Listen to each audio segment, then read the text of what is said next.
Fishermen often did similar scrawlings on the underside of the bunk above them. I wondered how the inmates before me had etched the paint down to bare metal. And what for tools? Fingernails?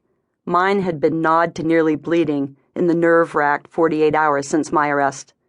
And, I realized as I sat in the corner where the hard bench met the cold wall, I was too despondent to lash out even if I could. Cooperative, that's what the arresting officers had said about me. Well, why wouldn't I be? I'm a nice girl. And I was totally and solely responsible for, and 100% guilty of, the charges on which I was now detained. And to top it all off, I was feeling too defeated to put up a fight anyhow. Should I have stood up to the 3 heavily armed and bulletproofed men who had boarded my vessel to investigate? At 5'3" and 125 pounds? I think not. Should I have cut and run from the 200-foot state-of-the-art Canadian Coast Guard ship that had escorted me and my crew the 280 miles from the fishing grounds? Aboard the 63-foot, 6.5-knot jalopy of a boat called the Seahawk? We had no chance. Maybe I should have protested. Now I felt like an absolute patsy. I sat on the bench, stared at the cell door, and quickly fell to a depth of despair that I never knew existed. I was well beyond tears.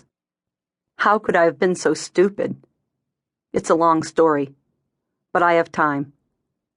I'm Linda Greenlaw, the woman who was launched from near obscurity into a full 15 minutes on the other end of the spectrum with the publication of Sebastian Junger's book, The Perfect Storm. Being touted as one of the best swordfish skippers on the entire East Coast was a tough image for me to uphold at the close of a 19-year career full of the fits and starts that define commercial fishing. But I had managed to make my uneasy peace with that mega image well enough. I retired from longline offshore fishing at the top of my game 10 years ago. Since then, I had been fulfilling a childhood dream of living year-round on Isle Ho, an island in Penobscot Bay in Maine, where I reside today.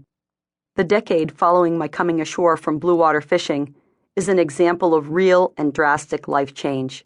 Although hauling lobster traps had kept me on the water between the writing and promoting of 6 books during that span, small boat fishing on the inshore waters surrounding my home did little to fill the void left in the absence of true, hearty saltwater adventure. A bit heartier and saltier than I'd hoped for so far, this latest adventure was still in its infancy when I landed in jail. Indeed, I had let my crew down. How and when would I explain this to my parents? And Simon? And what about Soraya? Not even a full year into my responsibility as legal guardian to the 16-year-old girl, and there I was in jail. What would Maine's Department of Health and Human Services think about that? I wasn't looking like the ideal role model right now. Unfit at best. I had let everyone down, especially me. Pitying oneself is the most pathetic of all pathetic indulgences in the human psyche. It's even worse than hating oneself, and I had a lot of that going on too. I'd been given neither advice nor instruction from the arresting and processing officers. They must have assumed, wrongly, that I had prior arrests and experience in this realm. I actually had no idea how to act, what to say, or what not to say. My acquaintance with jail was limited to vicarious travels through stories told by crew members. This was certainly the end of the prison intrigue I had enjoyed toying with through the years. Not knowing how long I would be locked up, I had nothing to do but sit and reflect on how I'd come to this sorry state and wonder how soon it would be before I could get back offshore. Chapter 1. The Call. It had been a tedious, discouraging day of hauling lobster traps. My string of gear had been neglected by both me and the lobsters during a 6-week stint of book touring, and the warps bore the telltale signs of inattention. These are the lines that stretch from buoys to traps, and mine were downright turfy with slime, seagrass growth, and what could have been mistaken for the beginnings of a mussel aquaculture project.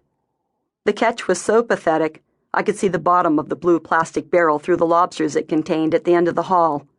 With the price of bait and fuel soaring to an all-time high, it didn't take much math to figure that I was falling behind at a record pace.